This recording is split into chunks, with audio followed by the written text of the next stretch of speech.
Mesdames, Messieurs, bonsoir. Bienvenue dans votre rubrique décryptage qui reçoit aujourd'hui Monsieur Abdelmoumeni du cadre d'action pour la démocratie et les droits de l'homme. Cadre s'écrit C-A-D-R-D-D-R-H. Il n'y a pas de E. Il n'y a pas de... Pourquoi? Nous avions déjà à l'époque cherché à faire que ça soit compréhensible et que ça frappe cadre. Ouais. Et donc, on a fait en sorte que les différents points de notre combat soient dans ces sigles et ça marche ainsi. Il n'y a pas de justement parce qu'il n'y a pas. On s'est arrêté à l'homme qui est au centre de toutes nos préoccupations. On a compris, vous avez voulu réorienter votre action de la société civile tout récemment. Il s'agit de quoi concrètement? Oui, très concrètement, si vous vous rappelez, en 2010, les cadres avaient été mis en place pour participer à la lutte contre les tasards et faire en sorte que les principes démocratiques prévalent. Et donc, le cadre a connu une certaine léthargie depuis un certain temps et nous avons individuellement été investis dans différentes organisations de la société civile. Et au finish, on s'est rendu compte que les ambitions que les cadres portaient ne se trouvaient pas effectivement prises en charge considérablement par les dimensions dans lesquelles nous nous étions inscrits. Et nous avons jugé utile alors de les redynamiser et de faire en sorte de reprendre le combat sous l'aune de la démocratie, la véritable démocratie et le respect donc des droits humains. Cette alternative que vous voulez incarner, elle vient d'où? Mais elle vient d'un constat qui est fait pas seulement par les militants du cadre, mais par tous les Nigériens. C'est qu'on assiste présentement à un échec patent de la gouvernance au niveau de notre pays. On s'est rendu compte que l'espoir suscité par l'élection en 2011 de Mamadou Issoufou, cet espoir s'est progressivement émoussé. On s'est rendu compte que la gouvernance installée au temps de la Renaissance, qui devait significativement être différente de celle qu'il y avait auparavant, cette gouvernance, elle s'est caractérisée par les mêmes méfaits qui étaient combattus par les dirigeants du PNDS à l'époque. Et on s'est rendu compte dans le même temps que l'opposition politique qui est censée donner l'élan en matière de correction, qui devait faire le job pour faire en sorte que les préoccupations du plus grand nombre soient prises en charge. Cette opposition s'est engluée dans des recherches véritablement de postes, de prébendes, et elle a dévoyé son combat initial, celui de faire en sorte que la démocratie prévale et qu'une alternance puisse se mettre en route. Donc, on a vu en matière de gouvernance, tant ceux qui sont à l'opposition que ceux qui sont arrivés aujourd'hui, ils font la même chose, c'est une forme de remplacement perpétuel et l'intérêt du Niger n'est pas pris en charge. Vous avez également évoqué la société civile que vous décriez. Mais bien sûr, si vous vous rappelez, nous sommes initiateurs, c'est le cadre qui est initiateur du collectif Sauvons le Niger et on s'est très vite rendu compte qu'il y a une dimension qui n'est pas nécessairement porteuse pour le Niger, que font les acteurs de la société civile. C'est-à-dire on s'est progressivement rendu compte que la société civile est plutôt un instrument, c'est un ascenseur pour ses leaders et très vite, quel que soit le combat qu'ils portent, il suffira que les gouvernants appellent quelques-uns pour que le combat s'émousse et le peuple reste toujours en marge. Et c'est ce qui est arrivé à la structure Sauvons le Niger? Oui, Sauvons le Niger, on s'est très vite rendu compte que les gens avaient des agendas doubles. Certains étaient encore dans des salons d'hommes politiques. Au moment où nous travaillions avec ces gens, ils étaient en même temps dans des salons et trouvaient au collectif Sauvons le Niger un prolongement de leur combat politique ou de leur combat d'intérêt personnel. Et donc, nous nous étions rétractés à l'époque.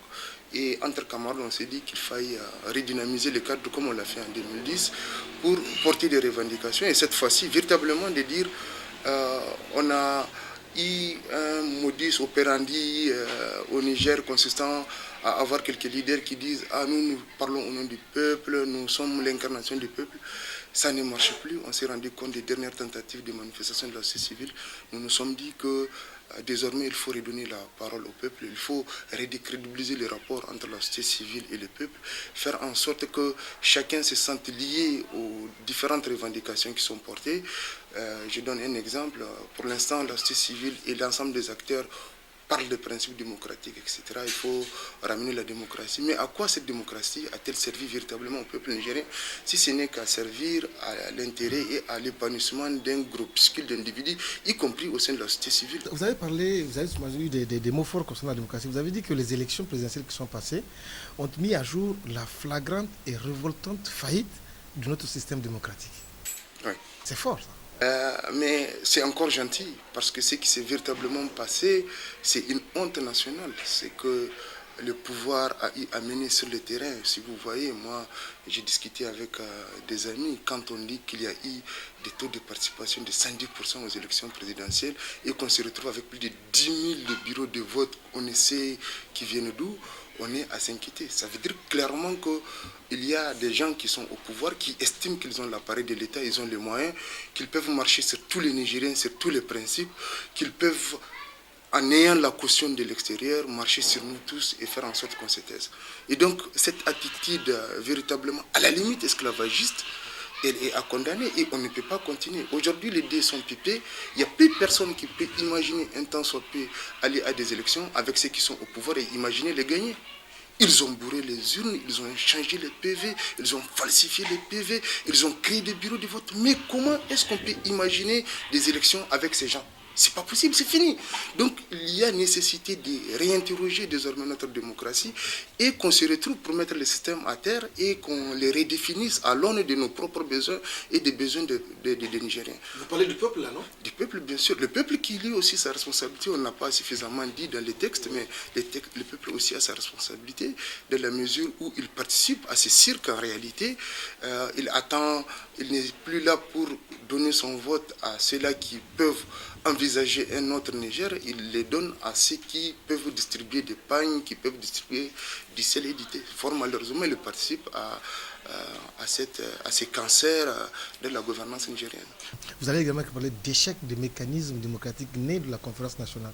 Mais c'est tout à fait ça, parce que la conférence nationale a été le point de départ normalement d'un nouveau Niger dans lequel prévalent la solidarité, l'unité nationale, la prise en charge des besoins du peuple nigérien, etc. Et très vite, on s'est rendu compte que les acteurs qui ont pu émerger de cette conférence nationale, qui est de renvoyer le bien-être vers le peuple, l'ont plutôt utilisé pour eux et leurs familles. Aujourd'hui, des gens qu'on voyait à l'époque de l'ère Djalaba à 500 francs le mètre, aujourd'hui on les voit milliardaires. Qu'est-ce qu'ils ont fait? Quelle entreprise possèdent-ils? On connaît combien on paye à la fonction publique. D'où est-ce qu'ils font sortir ces milliards? Et aujourd'hui, on les voit partout, ils sont en train de narguer le peuple nigérien à l'idée qu'ils ont réussi. Mais ce ne sont que des prébendiers et qui sont malheureusement en train de métastaser ces mal-là au niveau de la société nigérienne. Parce qu'aujourd'hui, la valeur travail n'existe plus dans notre pays. Tout le monde considère qu'il y a un parchemin qui est politique. Il faut rentrer dans les salons d'un tel pour entrer dans sa poche et imaginer avant. Donc aujourd'hui, la société nigérienne dans son ensemble vit très mal parce que les acteurs de la conférence nationale qui sont censés donner une autre image, une autre dynamique à notre démocratie, fort malheureusement, ils ont utilisé tous ces combats du peuple nigérien à leur propre bénéfice. Alors comment est-ce que le cadre va réussir ce vaste chantier de redonner au Niger et aux Nigériens de l'espoir? C'est un travail grandiose, non? C'est un travail, il faut l'entamer. Nous ne disons pas que nous allons le réussir tout seul, nous ne disons pas que c'est à notre temps, mais il y a nécessité de l'entamer. Nous allons entamer ce travail. Et ce travail va se faire à la base. Nous retournons vers les Nigériens. Nous allons, ce qu'on a posé comme revendication, parce qu'on estime qu'on ne peut pas mobiliser quelqu'un en dehors de ses intérêts. On a posé un certain nombre de revendications socio-économiques contenues dans cette déclaration préliminaire. Mais l'idée, en tout cas, c'est d'installer un débat permanent au Niger pour que les Nigériens, partout où ils sont, qu'ils puissent donner leur opinion sur la gestion de la cité, voir ce qui dysfonctionne et proposer des mesures alternatives, les plus extrêmes soient-elles. Et c'est pour ça que nous, on a fait un premier jeu, et dans ce premier jeu, nous pensons avoir touché du doigt les véritables problèmes des Nigériens, et nous leur demanderons de les affiner, de les compléter, pour que nous les opposions à ceux-là qui sont au pouvoir, de quelque bord qu'ils soient. Parce que pour nous, l'échec de la gouvernance nigérienne, elle n'est pas imputable seulement à ceux de la Renaissance. Malheureusement, ils ont fait le pire, hein. Ils sont en train de faire le pire, mais on peut l'opposer aussi à l'opposition politique parce qu'on a encore à l'esprit les différentes gestions qu'il y a eu dans les années précédentes qui ne sont pas significativement différentes de celles que mène Mahmoud Issouf et ses amis. C'est eux que vous appelez entre griffes les camarades. Ils vous ont beaucoup déçus à ce point? Mais vous savez, quand ils disent qu'ils portent, nous on assume être un mouvement de gauche. À l'époque encore, quand ils étaient à l'opposition, nous pensions, quand ils se disent socialistes, que ce sont des gens qui vont travailler dans le sens de la solidarité, de la justice sociale et faire en sorte que les ressources, les maigres ressources nationales, qu'elles soient en tout cas assez partagées au niveau de tous les Nigériens. Malheureusement, quand ils sont arrivés, nous avions cru que la lutte contre les détournements, par exemple, du deniers publics, allait se mener. Et clash, on se rappelle de l'affaire Zakaï. Très vite, on s'est rendu compte qu'ils sont dans le tout politique. Tout ce qu'ils veulent faire, c'est se maintenir au pouvoir. Et alors, toutes les activités qu'ils ont menées n'ont pas vocation à résoudre les problèmes des Nigériens, mais à dire j'ai fait ça pour que vous me réalisiez. Donc, c'est un marketing permanent. On n'est pas en train de toucher du doigt les véritables problèmes des Nigériens. C'est pour ça que quand ils sont arrivés, si je donne un exemple, le budget national, au temps de Tanja, juste à son départ en 2009, était autour de 570 milliards. Aujourd'hui, on est à 1880 milliards et on continue à être dernier au titre de l'indice de développement humain. Ça veut dire que l'argent qu'on est en train de contracter, qu'on est en train de chercher partout, il n'est pas en train de servir le bien-être des Nigériens, mais il permet de donner des marchés. Évidemment, on peut imaginer qu'il y ait des rétrocommissions, mais on voit très clairement qu'il y a une option infrastructurelle parce qu'elle est plus facile et elle génère plus de moyens que de résoudre les problèmes des gens, faire en sorte que les gens aillent à l'hôpital et qu'ils soient pris en charge et que les gens aillent à l'école, leurs enfants aillent à l'école et qu'ils aient une école de qualité. Aujourd'hui, on peut mourir devant la porte de l'hôpital parce qu'on n'a pas les frais de guillage. Pendant ce temps, on est en train de dépenser des milliards pour faire des éléphants blancs. Vous voyez, tous ces ronds-points qu'on est en train de faire. Mais rendre une ville belle, où les gens sont mesurés et meurent de faim, ça a quelle pertinence, ça a quel intérêt, ça a quelle importance pour l'avenir pour un socialiste? On est en train de faire de la politique de la consommation des budgets, consommation des crédits, consommation des dettes, pour faire en sorte d'huiler une machine corruptrice, ça je ne marche pas sur le mot, une machine corruptrice et qui malheureusement renforce ou creuse les inégalités dans ce pays. On ne peut pas être à Niamey et se dire que c'est dans le pays le dernier au monde au titre de l'IDH et voir un certain nombre d'indices de richesses et qui ne sont justifiables qu'au nom de ceux qui sont au pouvoir, qui n'ont aucune entreprise, qui n'ont absolument rien en dehors des glanés sur le budget national. Alors, on sait qu'aujourd'hui, il y a une désaffection, on va dire, entre les organisations de la société civile et un peu les populations nigériennes. Comment est-ce qu'il faut créer maintenant ce lien intime qui vont vous permettre à ces populations de vous accompagner dans cette action? Il faut nécessairement que les acteurs de la société civile descendent de leur piédestal, qu'ils acceptent qu'ils ont suffisamment utilisé le peuple pour des desseins personnels. Et que le peuple aujourd'hui n'est pas prêt à suivre ces acteurs qui finalement ils prennent l'intérêt général, ils le mettent au devant en termes de revendications. Et très vite, c'est soit pour être un ministre, c'est soit pour bénéficier, on crie, on parle, pour qu'on vous appelle dans un salon ou qu'on vous fasse bénéficier des marchés publics. Et le peuple continue à ramer là où il est. Et donc, ces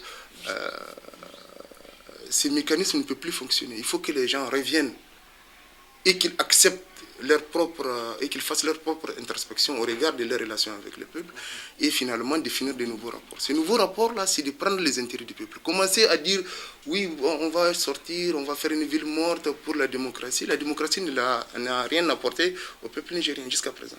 Elle a permis l'émergence de quelques-uns qui continuent pendant les campagnes électorales à jeter quelques billets, mais ça n'a été qu'un mécanisme qui a profité à une petite élite qui malheureusement nargue tout le reste. Donc, il faudrait retravailler tout ça. Il faudrait qu'on amène le peuple nigérien à se dire que cette revendication, elle est la mienne. Par exemple, pourquoi avons-nous abandonné la question du prix du pétrole? Sur quelle base?